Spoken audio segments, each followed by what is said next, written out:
Que faire des mômes? Que faire des mômes? Que faire des mômes? Que faire des mômes? Que faire des mômes? Que faire des mômes? Que faire des mômes? Que faire des mômes? Eric Couder. Bonjour à tous, bienvenue pour ce nouvel épisode de Que faire des mômes, c'est Eric Couder. Dans l'épisode d'aujourd'hui, je vous propose d'écouter la troisième et dernière partie de l'interview que m'a accordé le réalisateur de film Gilles Demestre à l'occasion de la sortie au cinéma de son film événement Le Loup et le Lion.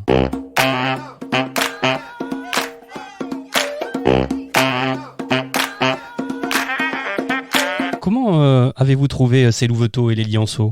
Alors, ils viennent du Canada, hein, puisqu'on est tourné au Canada. Donc, on les a pas pris on les prend pas de la nature, évidemment. On s'interdit ça. Donc, ils viennent d'élevage. Donc, évidemment, nous, on est toujours dans une démarche très éthique. On les sort d'élevage où ils seront forcément destinés à des choses pas très rigolotes pour eux dans le futur, hein. Des cirques, des zoos, même là où ils seraient le mieux traités, nous, on va les traiter mieux, parce qu'après, ils font le film. Oui. Et puis une fois que le film est fait, ils sont protégés et ils sont mis dans des endroits où ils sont tranquilles, où on les oblige à rien et où il leur arrivera jamais rien. Actuellement, est-ce qu'ils sont ensemble, le loup et le lion, ou pas du tout? Oui. Ils ont été séparés. Au départ, Andrew Simpson, qui est donc le monsieur qui s'est occupé des animaux sur le tournage et qui est un grand spécialiste des loups et des chiens. Il a fait les films de Jean-Jacques Hano, comme Le Dernier Loup. Il fait les loups dans Game of Thrones, ou il a fait les chiens dans John Wick. Enfin bon, voilà. Ouais. Il fait ce genre de film. Il est très, très star dans le monde anglo-saxon. Oui. Il a fait Les Belles et Sébastien aussi, d'ailleurs. Et donc, il m'a dit, écoute, Gilles, moi, les loups, évidemment, j'en ai chez moi, et ils sont bien chez moi, mais les lions, moi, je veux pas, je garderai pas les lions. Et je lui ai dit, mais tu vas voir, tu vas t'attacher, tu vas faire le tournage et tu voudras pas t'en séparer, etc. Il m'a dit, non, c'est sûr, je te promets, jamais, je les prendrai.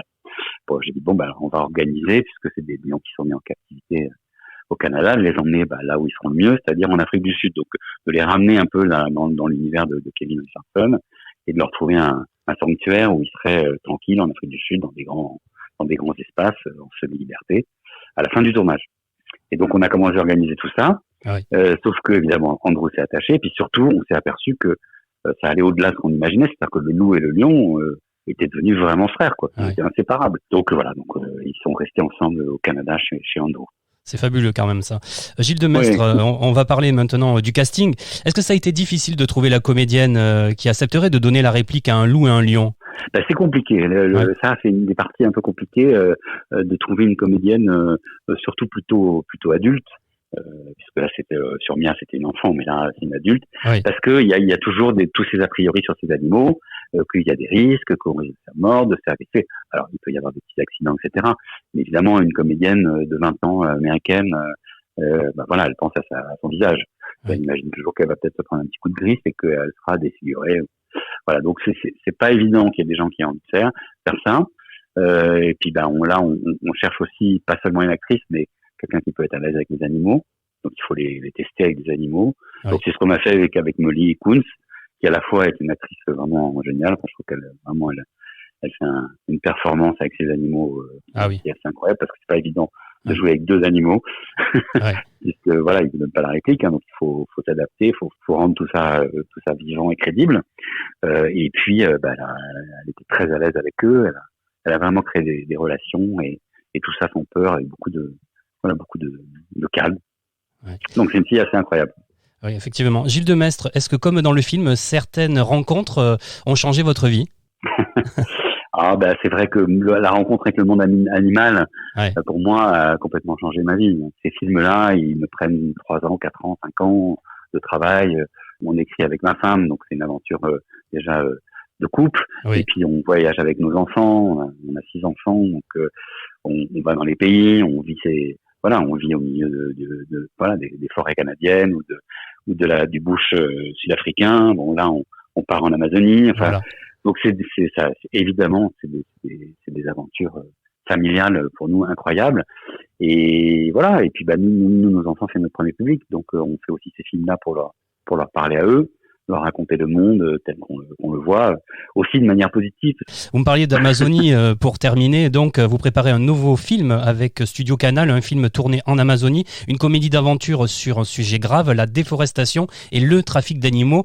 Vous pouvez nous en dire quelques mots ? Ah oui, c'est un super projet, le scénario est vraiment rigolo et vraiment c'est fort parce que le message est fort, mais oui. Évidemment toujours nous on essaie de passer ces messages-là en offrant de l'aventure, et là on va y mettre en plus du rire, et donc c'est un peu dans la grande tradition des films comme La Chèvre ou comme Un Indien dans la ville ou comme La poursuite du diamant vert, donc c'est ce type d'aventure, mais là effectivement au milieu de ce couple qui est une petite fille et sa prof de biologie qui se retrouve perdue au milieu de la jungle à essayer de sauver un jaguar, voilà, c'est un peu ça l'idée. Donc il y a la notion d'animaux en plus, qui est ce jaguar magnifique qui est en danger. Ouais. Mais voilà, et avec la comédie de cette petite fille un peu enfant sauvage, et oui. sa prof qui est complètement affolée, qui voyage jamais, qui a peur de tout, et donc elle va l'entraîner au milieu de la jungle, voilà. Gilles Demestre, votre actualité, c'est une magnifique aventure familiale, Le Loup et le Lion, à découvrir absolument en famille à partir du 13 octobre prochain au cinéma. Merci Gilles Demestre d'avoir accepté mon invitation. Merci beaucoup. C'est moi qui vous remercie. Mes chers auditeurs, j'ai vu le film et croyez-moi, vous passerez un excellent moment en famille. Alors conquis, est-ce que vous allez aller voir le film en famille ? N'hésitez pas à laisser votre avis en commentaire. Eh bien, cet épisode touche à sa fin. Un grand merci à vous tous pour votre fidélité. Je vous invite dès à présent, si ce n'est pas encore fait, à vous abonner à notre newsletter sur le site officiel de l'émission www.quefairedesmoms.fr. À bientôt pour un nouvel épisode de Que faire des mômes. Bye bye.